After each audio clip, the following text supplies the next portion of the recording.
রঘুনাথং সহ গণ রঘুনাথং নিকামিতং সজীবং সাদ্বৈতং সাবধূতং পরিজন সহিতং শ্রীকৃষ্ণ চৈতন্য দেবং শ্রী রাধা কৃষ্ণ পাদান সহগণ ললিতা শ্রী বিশাখা নারায়ণং নমস্কৃতং নরং চৈব নরোত্তমং দেবীং সরস্বতীং ব্যাসং তদজয়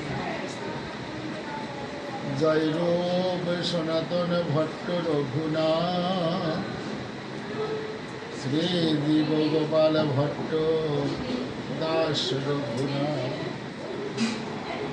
এই সব গোসাইর করি চরণ বন্দন যাহা হইতে বিঘ্ন নাশ অভীষ্ট পূরণ।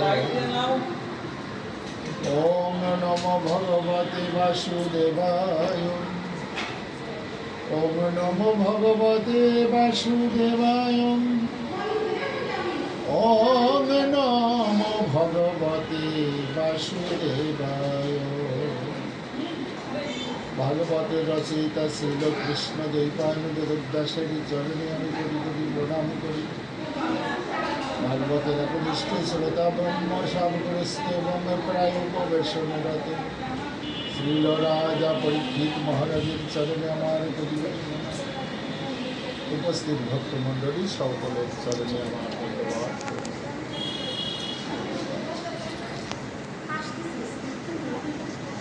আমরা আজকে যে গৃহে আমরা উপনীত হয়েছি নিত্যলীলা প্রবিষ্ট লক্ষ্মী রানী সাহা, তার আজকে প্রয়াণ দিবস। তিনি আজকের এই দিনে নিত্যলীলায় প্রবেশ করেছিলেন। সেই উপলক্ষে তার উত্তরসূরিবৃন্দ পুত্র পুত্রবধূ নাতি নাতনি সকলে মিলে এই মহৎ অনুষ্ঠানের শুভ আয়োজন করেছেন। সেই অনুষ্ঠানে আমরা সমবেত হতে পেরেছি। আমরা কায় মনোবাক্যে প্রাণ গোবিন্দের কাছে সকলে মিলে কিঞ্চিৎ সময় একটু ভগবানের অপরাকৃত লীলা ভাগবত কথামৃত আস্বাদন করে তার বিদেহী আত্মার শান্তির জন্য আমরা সকলে প্রাণ গোবিন্দের কাছে প্রার্থনা রাখব। সেই উপলক্ষে আমি আলোচনা শুরু করতে যাচ্ছি। নিত্যলীলা প্রবিষ্ট শ্রী লক্ষ্মী রানী সাহা। নিত্যলীলা প্রবিষ্ট আমাদের সনাতন ধর্মের একজন যদি মারা যায়, ভক্তরা আমাদের কাছে চিঠি লেখে, দিব্যান লোকান সবৎসতি। কোনো কারোর মৃত্যুর সংবাদ শুনলে আমরা প্রত্যেকের মুখে শুনি দিব্যান লোকান সবৎসতি। এই যে বাক্যটা প্রয়োগ করা হচ্ছে, এতে বাংলায় অনুবাদ হলো কি, যে তার দিব্য লোকে স্বর্গলোকে ভিতরে এসে বসো, ভিতরে জায়গা আছে।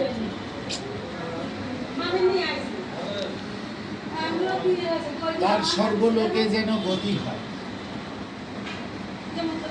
দিব্যান লোকান সবৎসতি। দিব্যলোক, দিব্যলোক মানে স্বর্গলোক।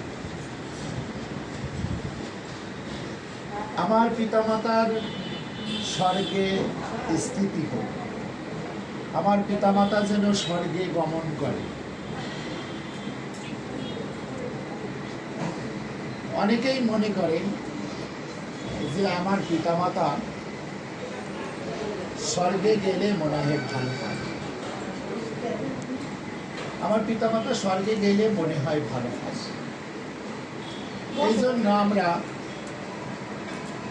মঠ মন্দিরেও দেখি স্মৃতি ফলকগুলো, তাতে লেখা থাকে যে আমার পিতৃদেবের, স্বর্গীয় শ্রী পিতৃদেবের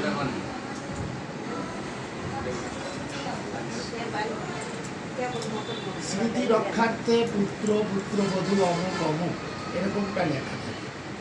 তার মানে স্মৃতি ফলকগুলোতেও আমরা দেখি যে প্রত্যেকেই মনে করে যে আমার পিতামাতা যেন স্বর্গে গেলে ভালো হয়,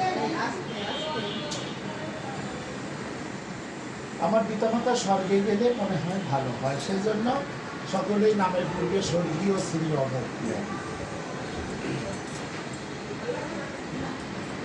কিন্তু প্রেম ভক্তি চন্দ্রিকায় নরোত্তম ঠাকুর মশাই পরিষ্কার করে লিখে রেখে গেছেন, স্বর্গ যে সুখের ধাম তাহারও না লয় না, স্বর্গ নরক দুই পরিহরি। যারা কৃষ্ণ ভক্ত তারা ওই স্বর্গ চায় না। স্বর্গ যে সুখের ধাম তাহারও না লয় নাম, স্বর্গ নরক দুই পরিহরি। অথচ আপনারা তো আপনার পিতামাতার জন্য কামনা করলেন যে আমার বাবা মা, আমার মা যেন স্বর্গে গমন করে। আপনারা সকলেই আশীর্বাদ করবেন আমার মার যেন স্বর্গবাসী হয়, আমার বাবা যেন স্বর্গবাসী হয়। এটা তো আপনারা প্রত্যেকেই বলেন, এতদিন ধরে বলে আসতেছে। কিন্তু সেখানে প্রেম ভক্তি চন্দ্রিকায় কি বললেন তাই শোনেন। সেখানে বলছেন যে স্বর্গ সুখের ধাম তাহারও না লয় নাম, স্বর্গ নরক দুই পরিহরি। যারা অনন্য কৃষ্ণ ভক্ত তারা স্বর্গ এবং নরক দুটোর একটাও চায় না। কেন চায় না? স্বর্গে গেলে গোবিন্দের ভজন হয় না। আপনাকে যদি ভগবান এখন স্বর্গ সুখ দেয়, 100 টাকা দালান বানায় দিল, সেখানে 100 জন দাসী প্রতিনিয়ত আপনার গা টেপে পা টেপে আপনাকে সেই স্বর্গের দেবতাদের মতো অপসরীরা আপনার সেবা করবে, আপনি সর্বতোভাবে গোবিন্দকে ভুলে যাবেন, আপনি স্মরণেই আনতে পারবেন না ভগবানের নাম। এই স্বর্গস্বরূপ যে কামনা করে তার গোবিন্দের ভজন হয় না। স্বর্গে গেলে তার ভিতরে অহংকার এবং গর্ব বাসা বাঁধে।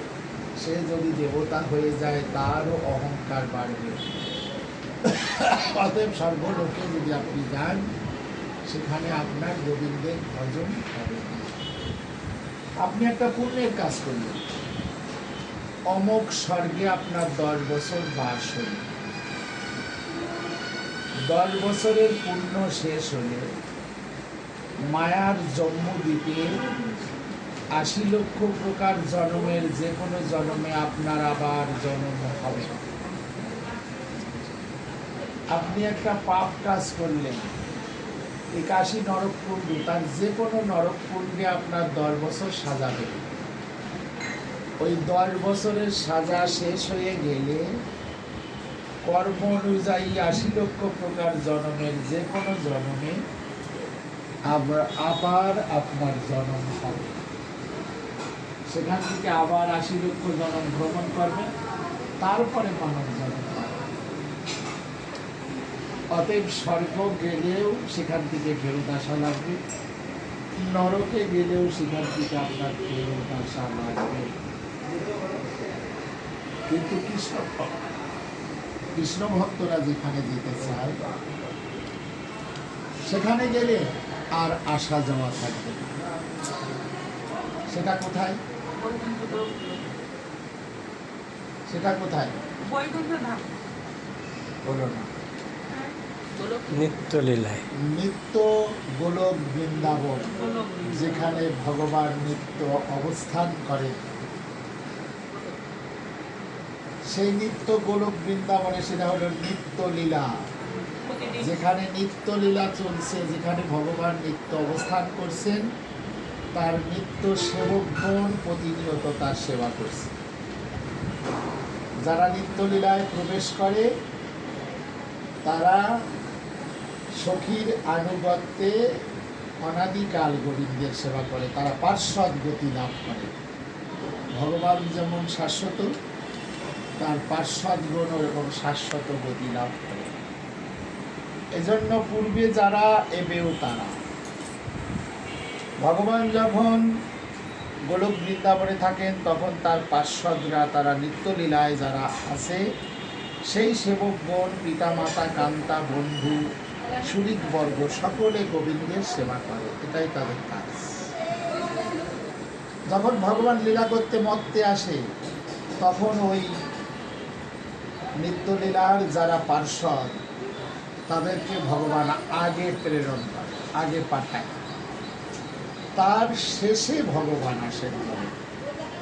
আগে পিতৃদেব, মাতৃদেবী সকলে আসে, ভাই ব্রাদার, আত্মীয় স্বজন, তারা সব আসে, তারপরে ভগবান আসে। লীলা সম্বরণ করে আবার স্বধামে যখন ভগবান ফিরে যান, আগে পার্শ্বদগণকে পাঠিয়ে দেন, অবশেষে ভগবান যান। এই নিত্যলীলার যারা পার্শ্বদ, ভগবানের যেমন জন্ম মৃত্যু নাই, তার পার্শ্বদরাও কখনো মৃত্যুবরণ এবং জন্মগ্রহণ দুটোর একটাও করে না। তাদের জন্মও হয় না, মৃত্যু হয় না, চির শাশ্বত গতি লাভ করে। এই যে স্থূল প্রবর্তক সাধক সিদ্ধি, এই সিদ্ধির দেশে যেদিন আপনি প্রবেশ করবেন, সেই নিত্য লীলায় প্রবেশ করতে পারবেন। এই জন্য কৃষ্ণ ভক্তরা কামনা করে, দেখেন না, একটু আগে তুলসী আরতি কীর্তন, তুলসী আরতির মধ্যে আপনারা তুলসী দেবীর কাছে কি কামনা করছেন? ওগো এই নিবেদন ধরো, সখীর অনুজ্ঞা করো, তোমার সেবায় অধিকার দিয়ে করো নিজ দাসী।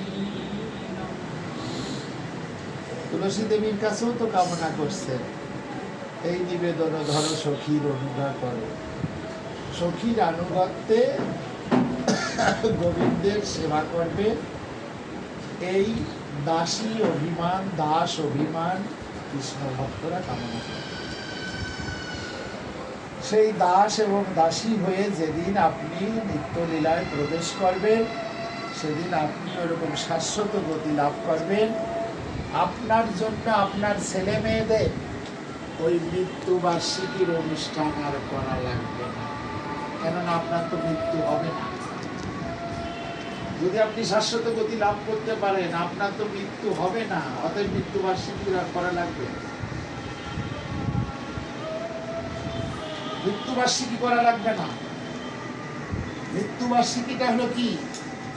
হারানোর বেদনা। যারা আপনজন হারায়, হারানোর বেদনা, তারা মাথা করবে স্বামীর উপর। আপনার স্বামী যদি এখনই মারা যায়, আপনি স্বামীর উপর মাথা করছেন। আপনার সন্তান যদি এখন মারা যায়, আপনি স্বামীর উপর মাথা করছেন। পুত্র শোকের যন্ত্রণায় আপনি সারা জীবন দগ্ধ হয়ে থাকবেন। এই যে আপনজন হারানোর বেদনা, এটা শুধু একমাত্র তার কারণ দৈনিক যেসব গুণময়ী মম মায়া দুরত্তয়া। ভগবান শ্রীমুখে সনাতন গোস্বামীকে বলেছিলেন মহাপ্রভু যে সনাতন জীব হলো কৃষ্ণের নিত্য দাস, তাহা ভুলি গেল, এ কারণে মায়া বিষ হাসি তার গলায় বাঁধিল। অতএব মায়ার কাজ কি? অতএব মায়া তারে দেয় সংসার দুঃখ, কবু স্বর্গে উঠায়, কবু নরকে ডুবায়, দণ্ডজনে রাজা যে হরিতেছে। তাহলে এখন থেকে কি আপনারা স্বর্গে যাওয়ার চিন্তা ভাবনা করছেন?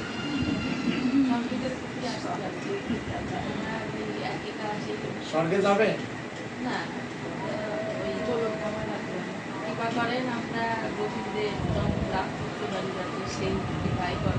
না, এতদিন ধরে বলতেছেন যে আমার বাবাটা স্বর্গে গেলে ভালো হয়, সর্বসুখ জানা। সেই মৃত্যু হওয়ার পরে কিন্তু ওই শ্লোকটাই উচ্চারণ করে, মাইকে মুখ করে ওই শ্লোকটাই উচ্চারণ করে। ওটা ঠিক না তো, বোঝে না সেই জন্য এটা বলে। কিন্তু সেখানে কামনা করতে হবে কি, দিব্যানো লোকানো সগচ্ছতি, তার পরিবর্তে বলবেন নিত্য লীলায়াং সগচ্ছতি।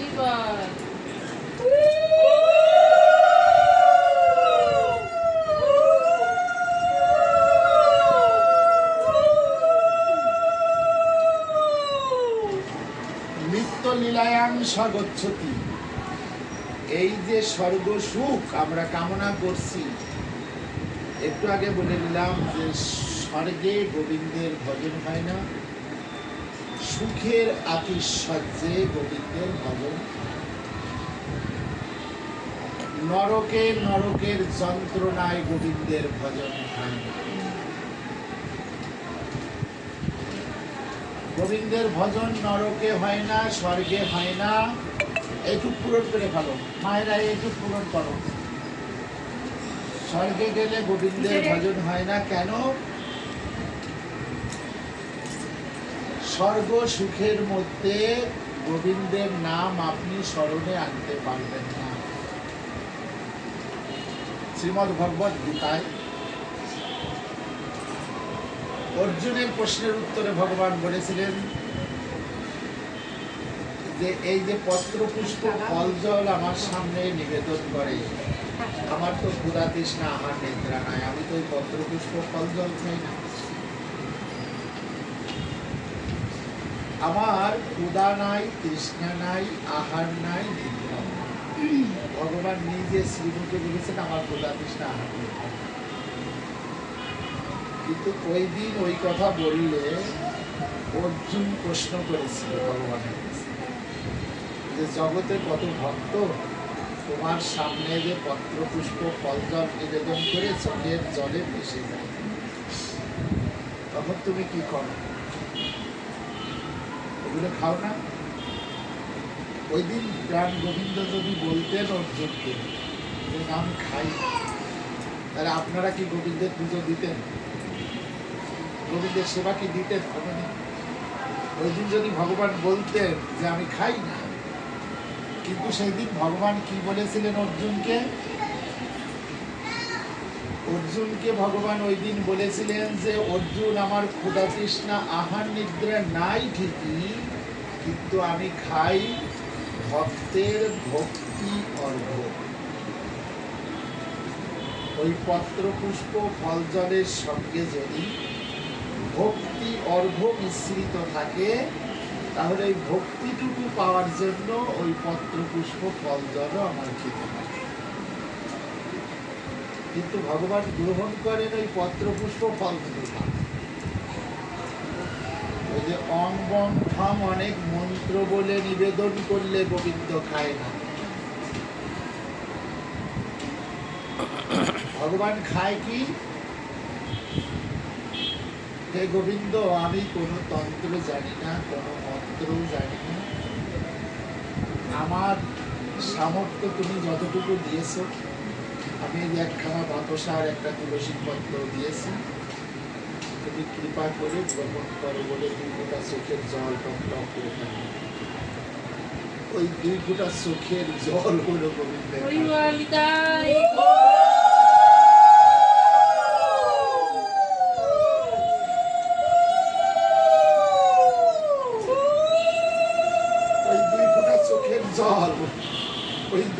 চোখের জলই করে গোবিন্দের খাদ্য। ভগবান বলেছেন যে ওই পত্র পুষ্প ফল জল আমার খাওয়ার দরকার হয় না, আমি খাই ওই ভক্তের 2 ফোঁটা চোখের জল। এই চোখের জলটা আপনি কখন দিতে পারবেন? আপনাকে যদি ভগবান স্বর্গে রাখে, এই চোখের জল দিতে পারবেন। স্বর্গ সুখ যদি আপনাকে দেয়, তাহলে ওই চোখের জল দিতে থাকবে। চোখের জল কখন বের হয় জানো মা? যখন ভগবান ভক্তকে কষ্টে রাখে, যখন ভগবান ভক্তের উপর দুঃখ দেয়, রোগ শোক দুঃখ কষ্ট দেয়, তখন আপনি হা গোবিন্দ বলে চোখের জল ফেলতে পারবেন।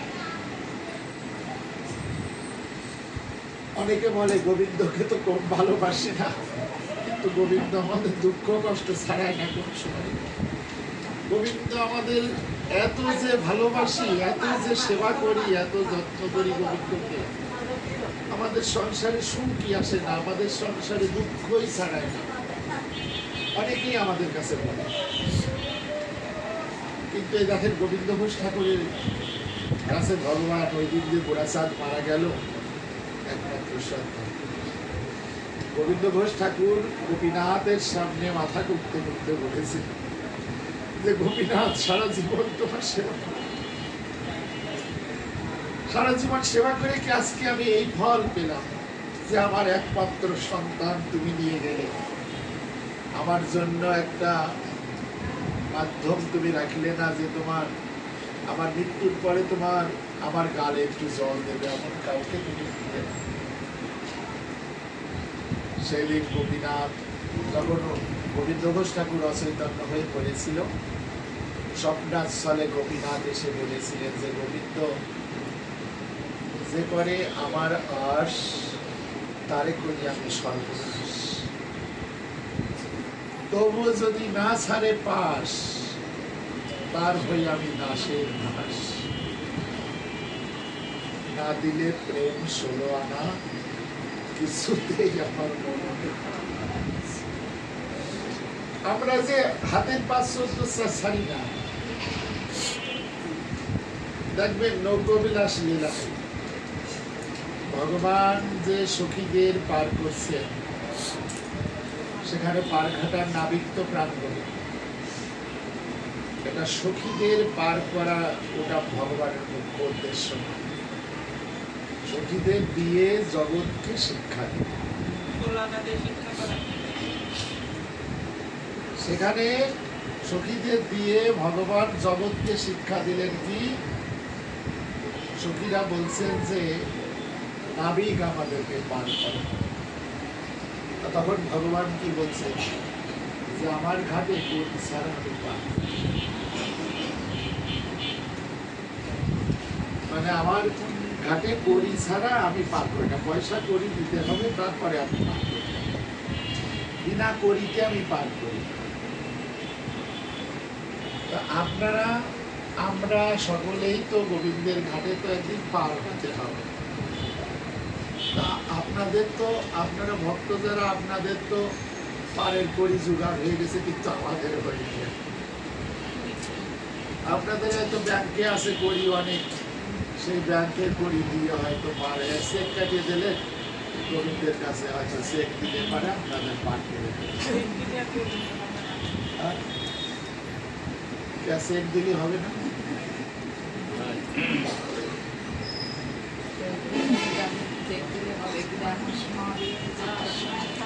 করি তো জোগাড় হয়ে গেছে আপনাদের, ব্যাংকে রাখতেছেন করি, যাওয়ার সময় বলবেন যে 50 লাখ টাকার একটা চেক দিলাম, আমার একটু পার করে দেবেন।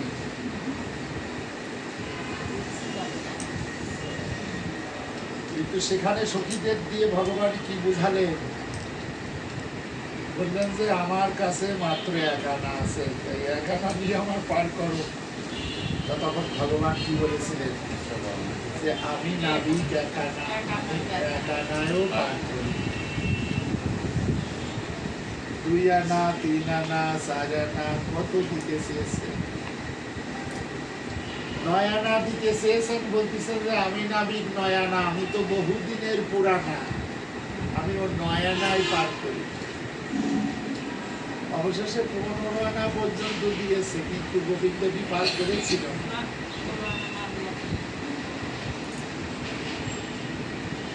15 আনা পর্যন্ত দিয়েছে, তাও 15 আনায় বলেছিল যে আমিও 15 আনায়ও পার করি না, আমার ঘাটে পার হতে হলে 16 আনা পূর্ণ করে দিতে হবে।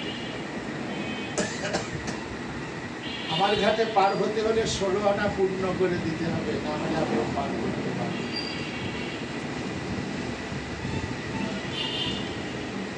এজন্য এখানে ভগবান গোপীনাথ গোবিন্দ ঘোষ ঠাকুরকে সেই কথা বলছেন যে গোবিন্দ না দিলে প্রেম 16 আনা কিছুতেই আমার মনে হয়। আমরা ওই 15 আনা পর্যন্ত দেই আর 1 আনা রাতে রাখি। এখনই মনির যদি কিছু হয়, আমার মনির কি হলো, মানে মনিটা তখন আমার। কিন্তু ভগবান অর্জুনকে দিয়ে জগৎকে কি শিখালেন? বললেন, অর্জুন, তোমার বলে যা কিছু আছে সব তুমি আমাকে অর্পণ করে দাও, তাহলে তোমার কোনো বিষাদ দুঃখ থাকবে না। এই 15 আনা পর্যন্ত আমরা দেই, কিন্তু মনিটা আমার। আমরা ওই খুঁটো ঠিক রাখিয়ে তাই ভাববো একেবারে ত্যাগ করতে পারছি। না দিলে প্রেম 16 আনা কিছুতে। আপনি যে গোবিন্দকে ভালোবাসেন, এই ভালোবাসাটা সম্পূর্ণ, মানে 16 আনা না দিলে কিছুতেই গোবিন্দের করবে। গোবিন্দের চরণে আপনি কতটুকু ভালোবাসেন, এটা আমাকে, জগৎকে আপনার বোঝাতে হবে না। আপনি কতটুকু গোবিন্দকে সেবা করেন, গোবিন্দের নাম কতটুকু করেন কি করেন না, ওটা জগৎকে মালা জপ করে আপনার দেখান লাগবে না। অন্তর্যামী তো আপনার অন্তরেই বসে থাকে। অন্তর্যামী প্রত্যেকের অন্তরে বসে বসে দেখে যে এই ভক্ত আমাকে কতটুকু ভালোবাসে। এটা কি কাউকে দেখান লাগবে? আপনি ভগবানকে কতটুকু ভালোবাসেন কি না বাসেন, ওটা আমাকে আপনার বলা লাগবে যে বাবা আমি তো গোবিন্দকে কম ভালোবাসি, ওটা আমার বলা লাগবে না। অন্তর্যামী অন্তরে বসে বসেই দেখে। সেই জন্য ভগবান সেখানে তাই বলছেন যে গোবিন্দ, না দিলে প্রেম 16 আনা। তুমি যে বলছো যে আমার একমাত্র পুত্রকে তুমি নিয়ে গেলে, পুত্রটা তোমার হলো কি করে? গোবিন্দ, তুমি যে বলছো যে আমার পুত্র রাখিলে না, তো পুত্রটা কি তোমার? আসার সময় কি নিয়ে এসেছিলে? পুত্র নিয়ে এসেছিলে? তুমি যে বলছো যে মনিটা আমার, তা মনি কি আসার সময় নিয়ে এসেছিলে? তার মনি আমার বলছো। গোবিন্দকে বলছেন গোপীনাথ যে তুমি যে বলছো যে আমার একমাত্র পুত্রটা তুমি রাখলে না, তাহলে পুত্রটা কি তোমার? দেখেন শ্রীবাস মহাপ্রভু আজকে শ্রীবাসকে পরীক্ষা করছেন যে শ্রীবাস ওর পুত্রকে বেশি ভালোবাসে না আমাকে বেশি ভালোবাসে, একটু পরীক্ষা করে দেখেন। শ্রীবাসের উপর পরীক্ষা কেন? মানে পরীক্ষাটা তো অনন্য ভক্তদের উপরই ভগবান পরীক্ষা করেন। আর ওই যে গোবিন্দকে বললেন যে যে করে আমার আশ তারে করি সর্বনাশ। মানে তুমি যে গোবিন্দকে ভালোবাসো, তোমাকে আগে সর্বনাশ করো। কেন করবে? মানে ওই ভালোবাসাটা গাঢ় বাড়ানোর জন্য। তোমার যে ভালোবাসা গোবিন্দের প্রতি আছে, গোবিন্দ দেখবে যে ভালোবাসাটা গোষ্ঠী পাথরে ঘষে দেখবে যে সোনাটা খাঁটি কিনা। ভালোবাসাটা খাঁটি কিনা ওটা গোষ্ঠী পাথরে না ঘষলে তো বোঝা যায়। আমার অনেক ভক্ত মেয়েরা আমার কাছে বেশি বলে, ছেলেরা কম বলে, মেয়েরা বেশি বলে যে বাবা গোবিন্দকে তো আর খুব ভালোবাসি না, প্রতিদিন জল মিষ্টি দিই, নাম কাপড় করি, আমার সুন্দর সংসারে অভাব অনাটন ছাড়াই আর এত কষ্ট দুঃখ সংসারে লেগেই থাকে। আমার হাত কানে একটু দেখেন তো, আমার একটু সুখ হবে। অনেক ভক্ত মেয়েরা হয়েছে তাদের গোবিন্দকে খুব ভালোবাসি না, মানে আমরা তো গোবিন্দকে যথেষ্ট ভালোবাসি, সেবা করি, পূজা করি, নাম করি। দেখেন যে ভগবান পরীক্ষা করেন যারা অনন্য ভক্ত, তাদের উপর পরীক্ষা। আর তো অমুক পাড়ার অমুক বাবু হরিগুরুর নাম করে না, তার যে অঢেল দেখছে 10 তলা 20 তলা বিল্ডিং, ওরে বাবা, সে হরিগুরুর নামই করে না, গোবিন্দ তাদের হারিয়ে এই গেছে। দেখো, অনেক ভক্ত এরকম মন্তব্য করে যে সে তো হরিগুরুর নামই করে না, তারে যে 4 পাও দিতে এসছে বলে তো কোনো অভাব নেই। কিন্তু সমালোচনা হয়। এরকম বলে অনেকে। তা সেখানে তার উত্তরটা হলো কি, যে ওই যে অমুক পাড়ার অমুক বাবু হরিগুরুর নাম করে না, ও তো করে না, ওর নজরই পরীক্ষা নেই। তার মানে তোমাদের ছেলেমেয়েরা যারা স্কুলে যায় তাদের প্রতিদিন পরীক্ষা নেয়, 3 দিনে নেয়, 7 দিনে নেয়, 15 দিনই পরীক্ষা নেয়, মাসে মাসে পরীক্ষা নেয়। আচ্ছা, তোমরা যারা স্কুলে যাও না, কোনো স্যার পরীক্ষা নেয়? না, আমরা স্কুলে আমরা যে পড়ি না, কোনো স্যার তো পরীক্ষা নিতে আসে না। কিন্তু যারা শিশুরা পড়ে, পরীক্ষা তো তাদের ছিল। তা যারা ভজন সাধন করে, মানে গোবিন্দকে যারা ভালোবাসে, পরীক্ষা তো তাদের জন্য থাকবে। ওই যে অমুক পাড়ার অমুক বাবু হরিগুরুর নাম করে না, ও তো পড়ে না, পড়ে না, ওর জন্য তো পরীক্ষা নেই। এই জন্য যে করে আমার আশ, তারে করি আমি সর্বনাশ। তা সর্বনাশটা কেন করি? যে তার ওই ভালোবাসাটা আরো গাঢ় বানানোর জন্য। তবুও যদি না ছাড়ে পাশ, তখন তার হই আমি দাসের দাস। তখন তাকে কাঁধে করে আমি বয়ে নিয়ে যাব, তার বাড়িতে বোঝা বয়ে দিয়ে আসবো। এটা ভগবান বলছেন। তবুও যদি না ছাড়ে পাশ, তার হই আমি দাসের দাস। তখন ভগবান সেই ভক্তের দাস হয়ে সেবা করে। যে ভক্ত একবার প্রাণ খুলে বলে যে গোবিন্দ আমি তোমার গোলাম, সেই ভক্তের কাছে গোবিন্দ চিরদিনের তরে ঋণী হয়ে যায়। ঋণী হয় ভাগবতী কয় বলতে হলো গোপালন। সেই ভক্তের ঋণ গোবিন্দ কোনোদিন শোধ করতে পারে না। তারই অনন্য দৃষ্টান্ত দেখেন শিবাস মন্দির। মহাপ্রভুর অনন্য ভক্ত, পঞ্চতত্ত্বের মধ্যে শিবাস আছে না? মহাপ্রভু আজকে শিবাসকে পরীক্ষা করতে, শিবাস ওর ছেলেকে ভালোবাসে না আমাকে বেশি ভালোবাসে, একটু পরীক্ষা করে একটু ভালো করে যাচাই করে। কাছারি বাড়ি কীর্তন চলে, শিবাসের বাড়ির ভিতর অন্তর্মহলে ছেলে গেছিল একবার। শিবাসের স্ত্রী মালিনী দেবী হাউ হাউ করে কাঁদছে। পাড়া প্রতিবেশী যারা ছুটি আসছে তারাও এসে কাঁদছে, তারাও এসে কাঁদতেছে।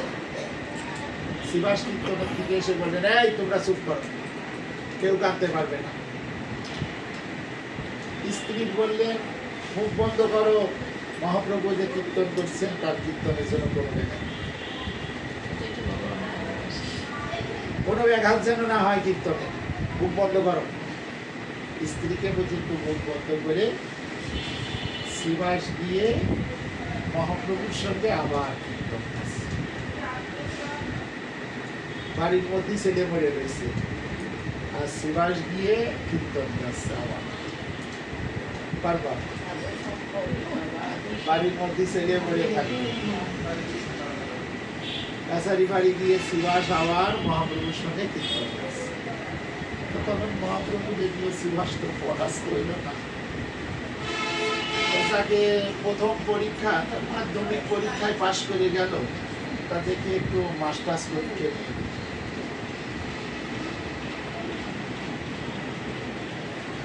একটু মাস্টার্স পরীক্ষা নিয়ে, এইবার মাস্টার্স পরীক্ষা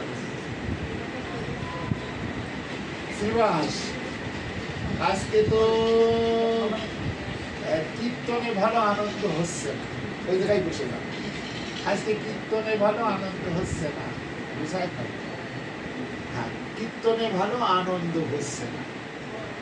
তোমার বাড়িতে কোনো অভিমান ঘটেছে, কীর্তনে আনন্দ হচ্ছে না, বা তোমার বাড়িতে কি কোনো অঘটন ঘটেছে? শিবাস পণ্ডিত বললেন যে প্রভু তুমি তো অন্তর্যামী, ভগবান সকলের অন্তরের খবরই জানো। আমার বাড়িতে কি ঘটেছে তুমি আমার কাছে জিজ্ঞাসা করো, তুমি জানো? মহাপ্রভু বলেন, এই নিতাই, অদ্বৈত, এই গদাধর, ওরা সকলে চলো তো শ্রীবাসের বাড়ির ভিতর গিয়ে দেখি কি হলো। তখন মহাপ্রভু সপার্শ্বদে শ্রীবাসের বাড়ির ভিতর গিয়ে দেখে তার একমাত্র ছেলে মারা গেছে। মরা ছেলে পাটির বসা, মরা ছেলে সামনে দিয়ে পাড়া প্রতিবেশী স্ত্রী পর্যন্ত মুখ বন্ধ করে বসে রয়েছে, কে কাঁদতেছে না, কান্নাকাটি করতেছে না। এইবার মাস্টার্স পরীক্ষার প্রশ্ন। মহাপ্রভু বলতেছে, সে কি শ্রীবাস, তোমার এই যে একমাত্র ছেলে গেছে মরে, তো তোমরা কেউ কান্নাকাটি করতেছ না, তোমাদের কোনো মায়া মমতা নাই নাকি? সেই দিন শ্রীবাস পণ্ডিত বলেছিলেন যে প্রভু, সম্পদটা তো তোমার, তুমি কয়েকদিনের জন্য আমাদের কাছে রেখেছিলে, এখন তোমার জিনিস যদি তুমি ফেরত নিয়ে তা তো দুঃখ আমাদের হতে পারে না। তো প্রভু, যদি কেউ মরে গেলে একান্ত কাঁদারই দরকার হয়, তাহলে তুমি একটা কাজ করো। তাহলে কি কাজ? তাহলে এই পাটির পর বসে তুমি খানিক সময় কাটিয়ে দিয়ে দাও, একটা মাল হারাই গেছে তোমার, আর আমরা বসে কাঁদবো, এ তো প্রভু হবে না। তোমার মাল হারাই গেছে, এখন তুমি বসে কাঁদো, আমরা প্রভু কাঁদতে পারবো।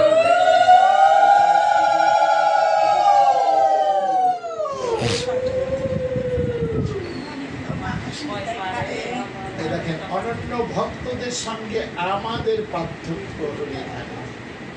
আপনি বলছেন মনি আমার, আর শ্রীবাস পণ্ডিত পিতা বলেছিলেন, শ্রীবাস বলছেন যে প্রভু সম্পদ তো তোমার। শ্রীমদ ভগবত গীতায় অর্জুনকেও ভগবান একই উপদেশ দিয়েছেন। বিষাদ যোগে অর্জুন যখন রথ নিয়ে উভয় সেনাদের মাঝখানে ভগবানের রথখানা রাখতে বললেন, তখন ভগবান রথখানা উভয় সেনাদের মাঝে রেখেছে। অর্জুন তাকায় দেখতেছে জ্ঞাতগোত্র আত্মীয় স্বজন সব আমার, ইনি দেখছি আমার পিতামহ, ইনি দেখছি আমার শ্বশুর, ইনি দেখছি আমার মাতু, এই যে ভাই বিরাদার আত্মীয় স্বজন সব বন্ধু বান্ধব সব দেখি আমার।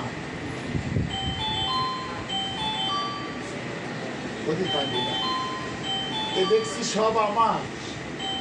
ওই যে অর্জুন বলেছে আমার, ওই আমারটাই হলো সবচেয়ে বড় ভুল। অষ্টাদশ অধ্যায় ধরে ভগবান অর্জুনকে দিয়ে জগৎকে শিক্ষা দিচ্ছেন যে অর্জুন, তুমি যে বলছো জ্ঞাতগোত্র আত্মীয় স্বজন সব আমার, আগে ভাবো তুমি অর্জুন কেন? তুমি যে বলছো যে ওরা সকলে আমার আপনজন, তাহলে তুমি কার আপনজন? এই আত্মতত্ত্ব উপলব্ধি না হলে তার কোনোদিনও গোবিন্দের চরণে ভক্তি জন্মাবে না। ভগবান শ্রীকৃষ্ণ শ্রীমদ ভগবত গীতায় অষ্টাদশ অধ্যায় ধরে শুধু এই আত্মতত্ত্বই শেখাচ্ছে। বিভিন্ন যোগের মাধ্যমে অর্জুনকে শুধু এই আত্মতত্ত্বই শেখাচ্ছে। অর্জুন শুধু বলেছে যে জ্ঞাতগোত্র আত্মীয় স্বজন সব আমার, এই জন্যই তো বিষাদ। কিন্তু ভগবান বুঝাইতে চাচ্ছেন যে তুমি যে বলছো যে এরা সকলে আমার, ওই আমারটাই হলো সবচেয়ে বড়। এই জন্য আমাদের পরমেশ্বর গুরু রামদাস বাবাজি মশাই তার পদের মধ্যে নিয়েছে, বলি ডোবা তো যায় না এই গৌর প্রেম রসারে নবে, বলি ডোবা তো যায় না, বলি আমি আমার না ভুলিলে ডোবা তো যায় না, এই গৌর প্রেমের রসারে নবে ডুবতে হলে ওই আমি আর আমার ভুলিতে আমার। সেজন্য ভগবান অর্জুনকে কি বললেন? তোমার বলে যা কিছু আছে সব তুমি আমাকে অর্পণ করে দাও, তাহলে তোমার বিষাদ থাকবে না। আমি আমার না ভুলিলে ডুবাতো যায় নাই, পবিত্র রসার নামে ডুবতে বলে আমি আর আমার, এটাই হলো দৈবিক মায়া। দৈবিক যে গুণময়ী মোহ মায়া দূরত্ব মামে বুঝে প্রবর্তন্ত মায় নেতান্তরণ দিদি। এই দৈবিক মায়াটা আমরা তো বুঝি না, দৈবিক মায়াটাই হলো আমি আর আমার। আমি ধনী, আমি মানি, আমি পুলিশ, আমি পণ্ডিত, আমি গ্রাজুয়েট, আমি অমুক বাবুর স্ত্রী, আমি অমুকের পিতা, আমি অমুকের মাতা, এই হলো আমি। আর আমার কাকে বলছি? আমার ছেলে, আমার মেয়ে, আমার ঘর, আমার সংসার, আমার গাড়ি, টাকা পয়সা, সব আমার। কিন্তু ভগবান কি বলেছে? তুমি 100 তলা দালান বানাও, কিন্তু বলতে হবে বাড়িটা গোবিন্দের। 100 খানা গাড়ি কিনে রাস্তায় দাও, বলতে হবে গাড়িগুলো গোবিন্দের, ছেলে গোবিন্দের, স্ত্রী গোবিন্দের, আমিও গোবিন্দের। তাহলে তোমার কি থাকলো?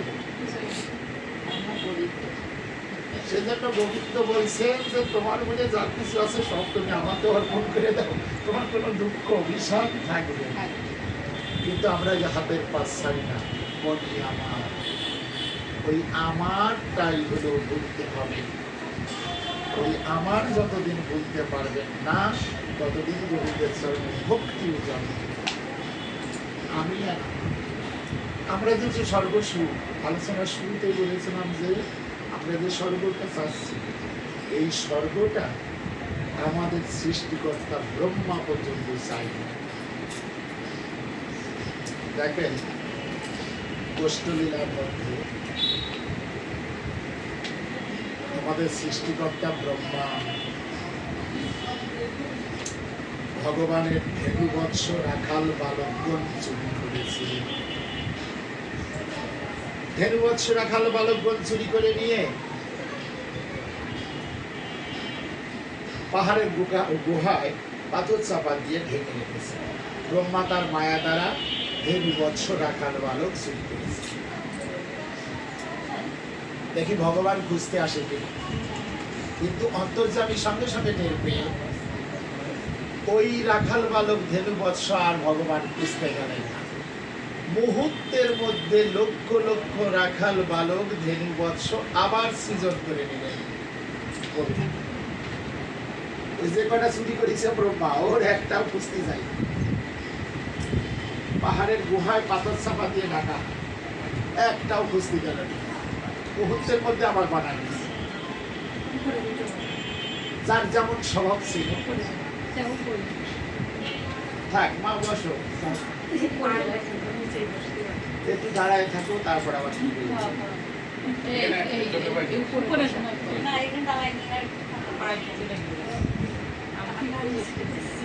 যার যেমন স্বভাব ছিল, যার যেখানে কাটা দাগ ছিল, যেখানে তিল ছিল, যেখানে জ্বর ছিল, তেমনি করে শ্রীরাম সুদাম তাদেরকে ভগবান আবার বানায় গেছে।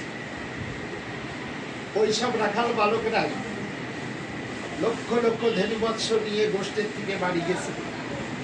বাড়ি গিয়ে যার যার মায়ের কাছে দুগ্ধ পান করেছে বৎসরা। দেখবেন গাভীরা অন্য গাভীর বাচ্চা, ওই এক গাভীটি আর এক গাভীর বাচ্চার দুধ খাই। অথচ ওই দিন ওই যে বানানো বাছুররা প্রত্যেক মায়ের দুধ দিয়েছে, কোনো গাভী আপত্তি করে। শ্রীদাম সুদাম তার মাকে বলে মা বলে ডেকেছে, মা শ্রীরামকে যত্ন করেছে, আদর করেছে, অথচ বানানো শ্রীরাম মা টেরই পায়নি। শ্রীরাম সুদাম তো টেরই পায়নি, মাও টের পায়নি যে বানানো শ্রীরাম।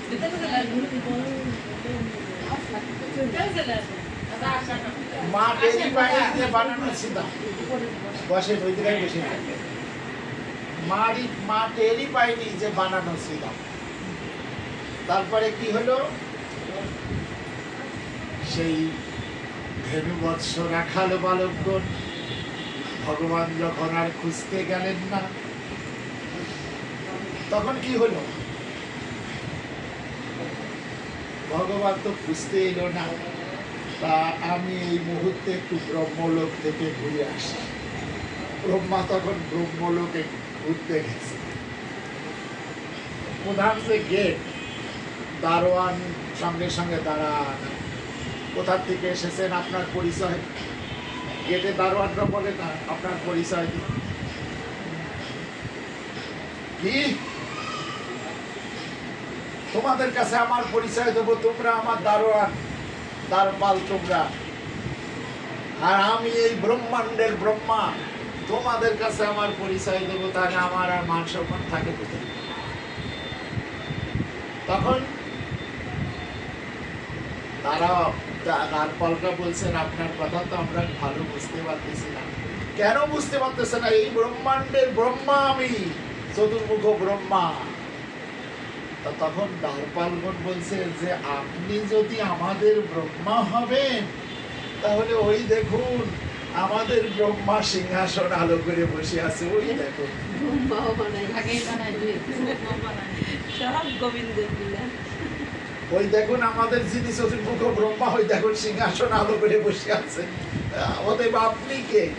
আপনি কোথা থেকে এসেছেন? আপনার পরিচয়? তখন ব্রহ্মা তাকায় দেখে সে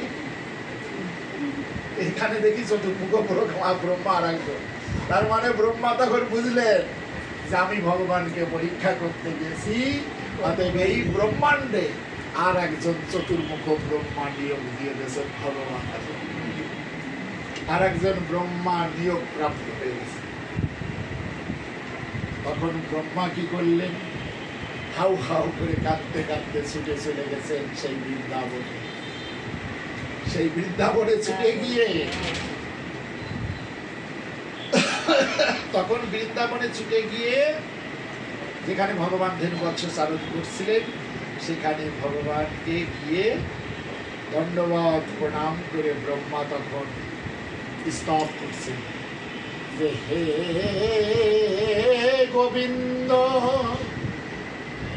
প্রাণী গোবিন্দ হে, তোমার ধেনু বৎস রাখাল বালকগণে চুরি করে না জানি আমি কত অপরাধ করেছি, সেই অপরাধ তুমি নিজ গুণে ক্ষমা করো। আর যে ব্রহ্মত্ব অভিমানে আমি তোমাকে চিনতে পারি না, তুমি আমাকে যে ব্রহ্মত্ব অভিমান দিয়েছো, আমাকে ব্রহ্মা বানিয়েছো, এই ব্রহ্মত্ব অভিমানে আমি তোমাকে চিনতে পারিনি। অতএব তোমার দেওয়া ব্রহ্মত্ব তুমি ফিরিয়ে নাও আর আমাকে বৃন্দাবনে জন্ম দাও। তাই ব্রহ্মা বলছে ওগো রবনাকো স্বর্গবাসে আসি তব কৃত বাসে, ওগো ব্রজবাসে রব চির কাল গো,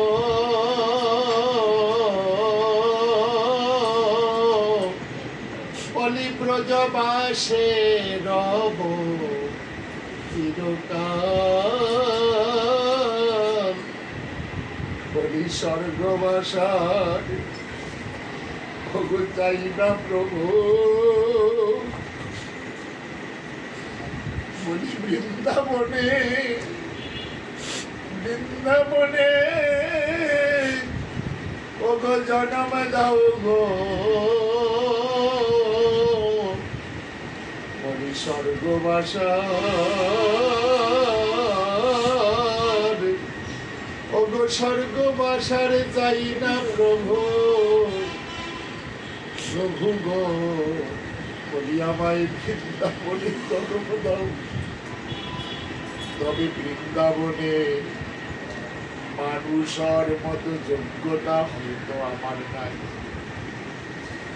ওগো কীট পতঙ্গ পশু পাখি যা করো হে কমলাখি, ওগো না হয় তৃণ, না হয় তৃণ গুলমলতা, গুলমলতা করো,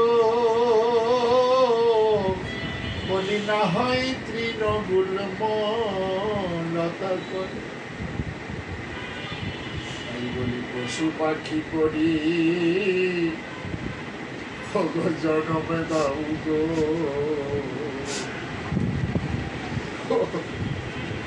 ওগো মধুময় শ্রী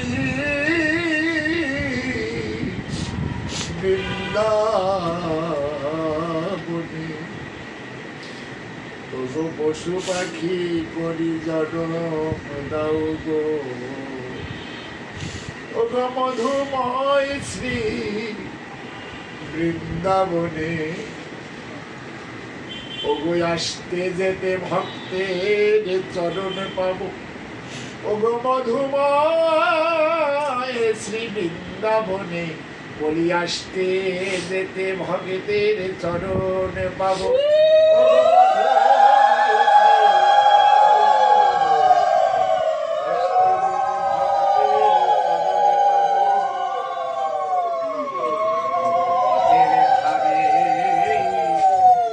পথের ধারে পড়ে রব। তাহলে দেখুন, আমাদের সৃষ্টিকর্তা ব্রহ্মা যিনি, তিনি পর্যন্ত স্বর্গসুখ কামনা করছেন, যে স্বর্গবাস আর চাই না বলে। তাহলে আপনারা কি স্বর্গে যেতে চান? আমাদের সৃষ্টিকর্তা ব্রহ্মা তিনি বলছেন স্বর্গবাস চাই, অথচ আপনারা তো একজন মরে গেলেই বলেন যে আমার বাবা যেন স্বর্গে বাস হয়। স্বর্গে যাবেন?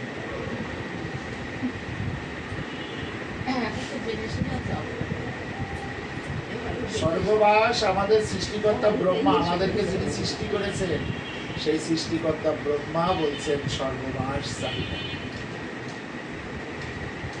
তুমি যে ব্রহ্মত্ব অভিমান দিয়েছো, সেই অভিমানেই তো আমি তোমাকে চিনতে পারিনি। ব্রহ্মা ভগবানকে চিনতে পারিনি, তার যে ব্রহ্মত্ব অভিমান। এখনই আপনাকে যদি স্বর্গ সুখ দেয়, আপনার অহংকারে বুক ভরে যাবে, আপনি আর গোবিন্দকে ভালোবাসতে পারবেন না, গোবিন্দের নাম আপনি স্মরণে আনতে পারবেন না। এই জন্য কৃষ্ণ ভক্তরা স্বর্গ যে সুখের ধাম, তাহার লয়ে নাম স্বর্গ নরক দুই বলি। কৃষ্ণ ভক্তরা এই কারণে স্বর্গ সুখ তারা চায় না। স্বর্গে গেলে গোবিন্দের ভজন হয়। যদি আপনাকে দুঃখ দেয়, কষ্ট দেয়, যখন আপনি কষ্টের মধ্যে থাকবেন, তখন হা গোবিন্দ বলে থাকতে পারবেন। যখন আপনি সুখে থাকবেন, আপনি গোবিন্দ বলে চোখের জল ফেলতে পারবেন না। চোখের জল কখন আসে? যখন ভগবান ভক্তকে দেখে। এই জন্য মাঝে মাঝে ভগবান দেখবেন প্রাকৃতিক দুর্যোগ দেয়। অনেক ভক্ত বলে যে ভগবান কি করলো, আমাদের ডুবোয় মারলো, আমাদের ঝড়ে মারলো, এক এক শিডর দিচ্ছে, আমপান দিচ্ছে, প্রাকৃতিক দুর্যোগ, একে করোনা দিল, রোগ শোক মহামারী। এই যে দুঃখ কষ্ট কেন দেয় গোবিন্দ? আমরা ভগবানকে ভুলে যাই, সর্বতোভাবে আমরা ভগবানকে ভুলে যাই। এই কারণে ভগবান মাঝে মাঝে প্রাকৃতিক দুর্যোগ, রোগ শোক, দুঃখ কষ্ট দেয়। সেই জন্য অনন্য ভক্তরা তারা, হে গোবিন্দ, জগতে যত দুঃখ আছে সব তুমি আমাদেরকে দিয়ে একমাত্র তুমি সুখে দিবে। এটা হলো অনন্য ভক্তরা কামনা করে। সে কারণে আজকে আমি আলোচনার শুরুতে ভোগের পরিবেশ হয়ে গেছে, সেই জন্য আমি বাড়াচ্ছি না। যে লক্ষ্মীরানী সাহা আমরা আলোচনার শুরুতে বলেছিলাম, তার বিদেহী আত্মার সদ্গতি কামনা, আজকে তার পুত্র পুত্রবধূ উত্তরস্বরী বৃন্দ যে মহতী অনুষ্ঠানের শুভ আয়োজন করেছেন, আপনারা ভক্তগণ যারা উপস্থিত হয়েছেন, সকলের চরণে আমি নিবেদন রাখবো। আপনারা সকলে প্রাণ গোবিন্দের কাছে গায়ে মনোবাক্যে সকলে মিলে আপনারা তার মাতৃদেবী লক্ষ্মী রানী সাহা, তার বিদেহী আত্মা যেন নিত্য লীলায় গোবিন্দের নিত্য সেবার পরিকর হয়ে